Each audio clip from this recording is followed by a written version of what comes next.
Good afternoon from Rabbit Ridge Farms. Today we're going to talk about all things gumbo and using our products and making some of the best chicken gumbo that you'll ever eat. With me today is my beautiful daughter-in-law, Jordan Mahan.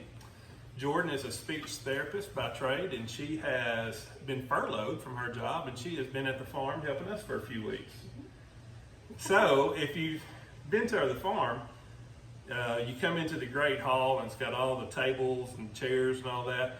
If you haven't been lately, all that has been taken out and it's all set up to ship our products, which we're shipping all over the state and all over the country. And Jordan is the one that is spearheading all that. She is keeping up with the orders and putting orders together, and she's just been a huge help through the COVID-19 crisis. So Jordan, what do you think about staying on the farm? I really like it. It's a lot more busy than I was anticipating. I do all the shipping, so I get all the orders. Well, Angela pulls all the orders and I wrap all the orders individually, place them in the boxes, get the dry ice, tape them, shipping label, get them sent out through FedEx. She does a great job at it. We get lots of comments from our customers about what care goes into the packing of our products that we ship. So you ready to talk about gumbo? Absolutely. So what we're going to do today is we're going to walk through the process of making our gumbo. First thing we're going to do is show you all of the different ingredients that we use. So we'll start with the peppers. So if you'll show them the peppers. We use a green, yellow, and a red pepper. It's just for the looks. But you want to fine dice the peppers. Moving on to the onion, white onion or yellow onion, finely diced. I think there is 4 medium onions there and 3 large peppers. And then we have the celery, yeah, diced very fine, and there's 1 bunch of celery. We've got minced garlic, about 3 big tablespoons, but we're making a lot of gumbo here. And we like garlic. Bay leaves. So if you're lucky enough to get the pot that's got the package that has a bay leaf in it, consider yourself lucky. That's good luck. Gumbo. 5 pounds of our gumbo that we make from our products right here at the farm. So a little story about the gumbo. Our good friends at Penny Jean Meats, Mr. Ed Ruff, and the company produce this gumbo for us. We take our pork there and our pork fat and our seasoning blend, and then they give us back one of the best sausages that you'll ever eat. Here, chicken.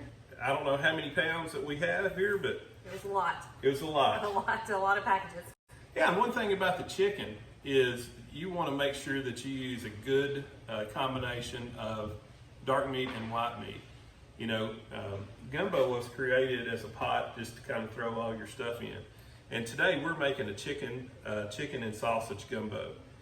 So different types of chicken, dark meat, white meat, whatever. And that's going to go in at the very last.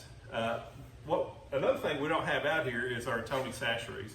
That's what we'll season with at the end of the process. So Jordan, you ready to make gumbo? Yes, sir. All right, it's going to be fun. We're going to walk through the process of how to make roux and what we do to make the gumbo here.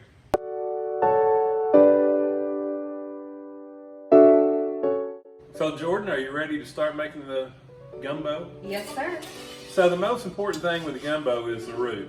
We want to basically brown flour and butter, a little bit of vegetable oil, and we want to brown that until it gets to be a very chocolatey brown, okay?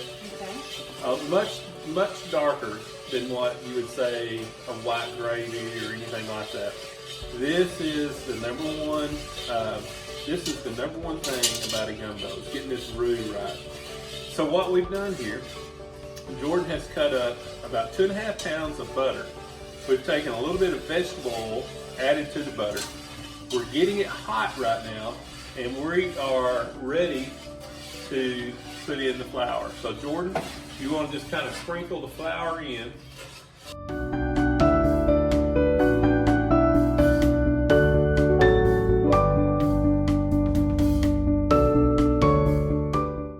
So we want to get it to a consistency. It's going to be almost like brown paste.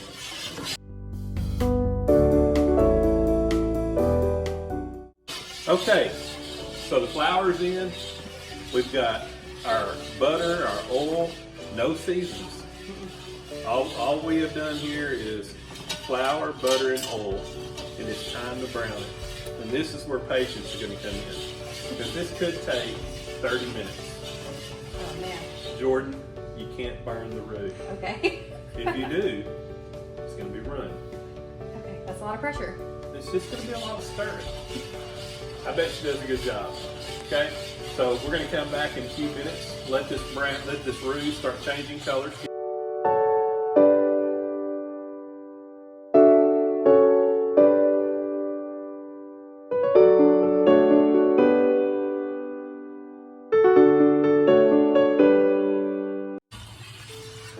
Okay, checking back in on Jordan. We're about 15 minutes into the process. And you know, something that I would advise you to do when you're making gumbo, it'd be a great time. Have your little glass of wine poured up, have some headphones in, and because this is a long process making that roux. What do you think about it, Jordan?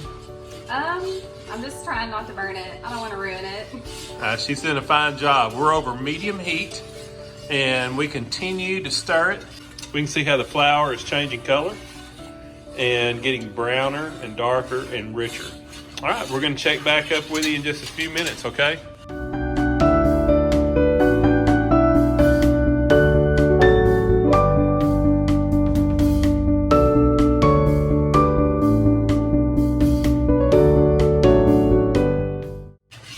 Okay, Jordan, how is the roux coming along? It's coming along well. It's getting a lot darker. And if you notice, Jordan has got her little glass of wine now. Got a little beer here. So we're in good shape. Jordan, do you know what the most important thing is when you're stirring a pot? Trying to keep it even and consistent. Well, no, that's not exactly it. So I'm going to give you a little bit of advice from your father-in-law and to all you other young ladies out there watching, but you got to stir a pot with love. If you begrudge what you cook, it's never going to taste good. So when you stir a pot, no matter if it's chili or if it's gumbo or whatever it is, stir it with love. It makes it taste completely different. I'll stir it with hearts. Okay, so Jordan, we're at a critical time right now in our roux. We are at a dark chocolate roux.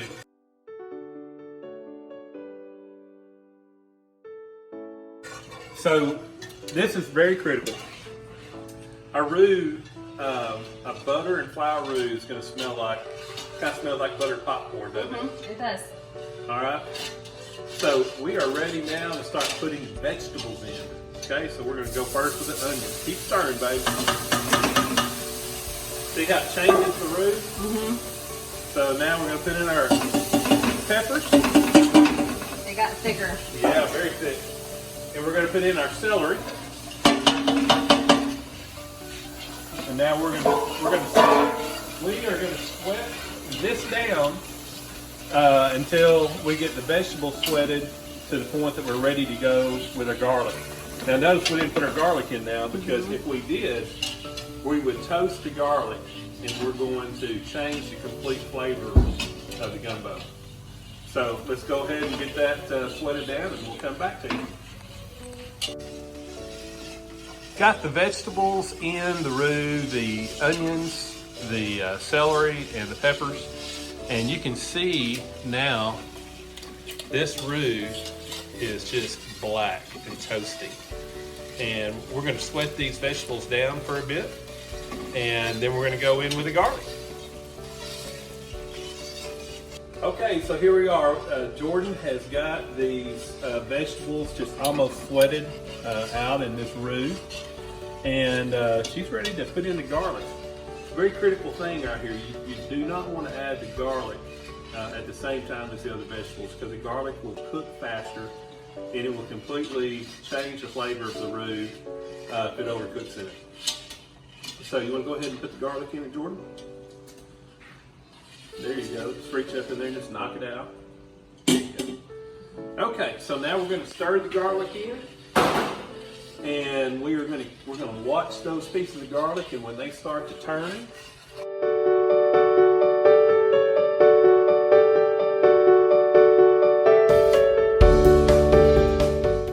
smells really good. now I'm gonna tell you, Delish. there is an easier way to do this. You can buy powdered roux. You can just buy powdered roux and put it in your pot, and whammo, you've got gumbo. But come on, Where's the fun in that? we're not gonna use powdered roux. All right, check back with us in a few minutes.